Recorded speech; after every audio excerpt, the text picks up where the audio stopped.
नमस्कार, मैं जयंतिका त्रिपाठी। आप सुन रहे हैं न्यूज पॉडकास्ट। कृषि कानून के खिलाफ किसानों का आंदोलन रफ्तार पकड़ रहा है और अब राजनीतिक दल भी खुलकर इसके समर्थन में आ गए हैं। समाजवादी पार्टी ने किसानों के समर्थन में किसान यात्रा निकालने की बात कही, लेकिन सुबह से ही लखनऊ से लेकर कन्नौज तक पुलिस ने चप्पे चप्पे पर सुरक्षा बढ़ा दी है।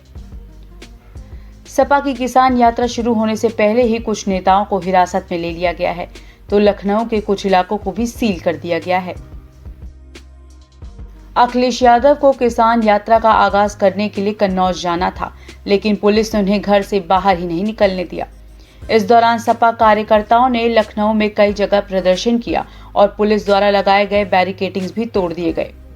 लखनऊ की विक्रम आदित्य रोड, जहां समाजवादी पार्टी का दफ्तर है, उसे छावनी के तौर में बदल दिया गया है। चप्पे चप्पे पर पुलिस के जवान खड़े हैं। समाजवादी पार्टी किसानों द्वारा बुलाए गए भारत बंद के समर्थन का ऐलान कर चुकी है। जेवर एयरपोर्ट के पास यमुना प्राधिकरण 7 एकड़ जमीन पर हाई प्रोफाइल दफ्तर बनाएगा। ये दफ्तर गौतम बुद्ध नगर के तीनों प्राधिकरण में सबसे भव्य होगा। ग्रेटर नोएडा से आगरा तक 165 किलोमीटर लंबे यमुना एक्सप्रेसवे के किनारे अंतर्राष्ट्रीय हवाई अड्डे के साथ एक औद्योगिक टाउनशिप विकसित करने का काम यमुना प्राधिकरण कर रहा है। यमुना विकास प्राधिकरण सेक्टर 18 में अपना नया और भव्य कार्यालय बनाएगा। इसके निर्माण में करीब 3 साल का समय लगेगा। ये वही यमुना प्राधिकरण है जहां पर फिल्म सिटी का भी निर्माण होना है, जहां पर एक अंतर्राष्ट्रीय जेवर एयरपोर्ट बन रहा है। इसके साथ ही कई बड़े प्रोजेक्ट यमुना प्राधिकरण में साथ चल रहे हैं। इस वजह से इसके विकास में पूरी तरह से सरकार जुट गई है। फिल्म सिटी बनाने के उत्तर प्रदेश सरकार के फैसले पर तत्काल अमल करते हुए यमुना प्राधिकरण ग्रेटर नोएडा सेक्टर 21 में 1000 एकड़ जमीन तैयार कर रही है। यहां से Delhi Varanasi high speed rail corridor होकर गुजरेगा। योगी सरकार आगरा के लोगों को मेट्रो रेल की सौगात देने जा रही है।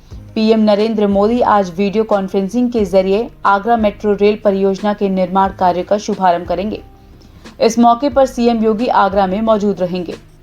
तय कार्यक्रम के मुताबिक सुबह 11 बजे सीएम योगी 15वीं वाहिनी पीएसी ग्राउंड जाएंगे। सरकार की योजना के मुताबिक 2 साल बाद आगरा के लोग मेट्रो में सवारी कर सकेंगे। योजना के पहले चरण को दिसंबर 2022 तक पूरा करने के लिए सीएम योगी ने यूपीएमआरसी को निर्देश दे दिए हैं। उत्तर प्रदेश के विधान परिषद के चुनाव में बीजेपी ने जीत का परचम फहराया है। सूबे की 6 शिक्षक और 5 स्नातक कोटे की कुल 11 सीटों पर हुए चुनाव में बीजेपी ने 6 सीटें जीती हैं, जिनमें दोनों कोटे की 3-3 सीटें शामिल हैं। वहीं सपा ने 1 शिक्षक और 2 स्नातक कोटे को मिलाकर कुल 3 सीटों पर अपना कब्जा जमाया है, जबकि 2 शिक्षक कोटे की सीटों पर निर्दलीय को जीत मिली है। इस चुनाव में मिली जीत से उच्च सदन में बीजेपी की ताकत बढ़ी है, लेकिन अभी भी बहुमत के आंकड़े से पार्टी काफी पीछे है। लखनऊ की स्नातक कोटे की सीट से बीजेपी के अवनीश कुमार सिंह, आगरा की स्नातक सीट पर बीजेपी के मानवेंद्र सिंह गुरुजी और मेरठ स्नातक क्षेत्र से बीजेपी के दिनेश गोयल ने जीत हासिल की है। वहीं वाराणसी खंड स्नातक क्षेत्र से सपा के आशुतोष सिन्हा और झांसी इलाहाबाद खंड स्नातक क्षेत्र से सपा के मान सिंह यादव ने जीत दर्ज की है। ऐसे में वाराणसी और झांसी इलाहाबाद क्षेत्र की स्नातक सीट सपा ने बीजेपी से छीनी है, जबकि आगरा की स्नातक सीट सपा को गंवानी पड़ी है। मेरठ स्नातक सीट पर पिछले 4 बार से निर्दलीय जीत रहे हेम सिंह पुंडीर और लखनऊ क्षेत्र से पिछली बार जीते निर्दलीय कांति सिंह का वर्चस्व तोड़ने में बीजेपी कामयाब रही है। कोरोना वायरस संकट को मात देने के लिए देश में कोरोना वैक्सीन का ट्रायल लगातार जारी है। उत्तर प्रदेश के कानपुर में रूस की स्पुतनिक वी वैक्सीन का ट्रायल किया गया। कानपुर के जीएसवीएम मेडिकल कॉलेज में स्पुतनिक वी के ट्रायल के दूसरे फेज के लिए टेस्टिंग की गई। इस दौरान कुल 13 वॉलंटियर्स को वैक्सीन की डोज दी गई। इस वैक्सीन का डोज देने के बाद सभी को करीब 2 घंटे के लिए निगरानी में रखा गया। इस दौरान राहत की बात यह है कि किसी को भी कोई परेशानी नहीं हुई। आपको बता दें कि इस पूरे ट्रायल में यहाँ कुल 1000 लोगों को डोज दी जानी है। शुरुआती नतीजों के बाद ही आगे इस्तेमाल पर फैसला होगा।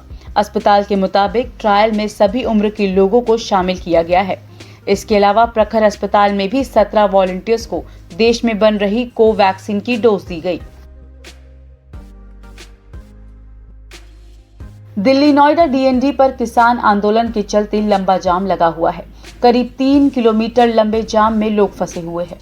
किसान आंदोलन के चलते एक ही रास्ता दिल्ली जाने और वहां से वापस आने के लिए खुला है, इसीलिए इस मार्ग पर भारी जाम लगा हुआ है।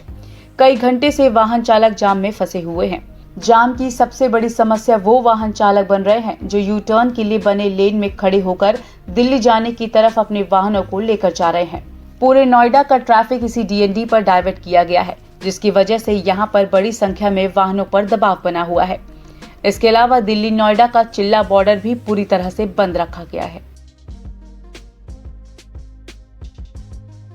नोएडा प्राधिकरण अब कुत्तों को टहलाने के लिए डॉग पार्क बनाने की योजना पर काम कर रही है। इसके तहत सेक्टर 137 में 2 एकड़ पर एक पार्क बनाने का प्रोजेक्ट बनाया गया है।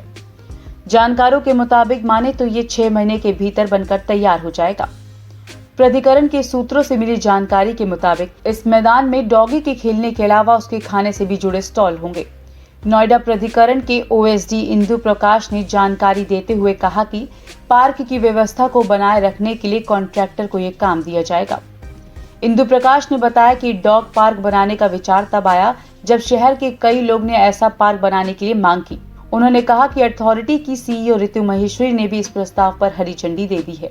कुत्तों के लिए फूड स्टॉल के अलावा उनके स्वास्थ्य और बीमारियों के लिए भी एक वेटनरी डॉक्टर की सुविधा होगी। डॉग पार्क में एंट्री फ्री होगी, वहीं मेडिकल, डॉग फूड जैसी सुविधाओं के लिए फीस लगेगी।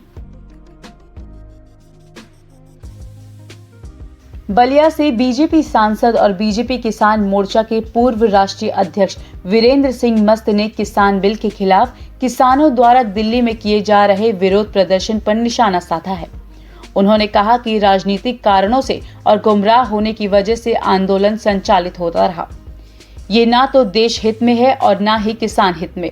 जिन किसानों को बिल से असहमति है, इस पर सरकार कह रही है कि हम समाधान करेंगे। हमारी सरकार बिल के मामले में पूरी तरह साफ है, लेकिन जो लोग इस कानून पर सवाल खड़ा कर रहे हैं उसका ज्यादा कारण राजनीतिक है। ये था यूपी की बड़ी खबरों का न्यूज पॉडकास्ट। इसी तरह तमाम बड़ी खबरों के लिए देखते रहिए न्यूज उत्तर प्रदेश उत्तराखंड। धन्यवाद।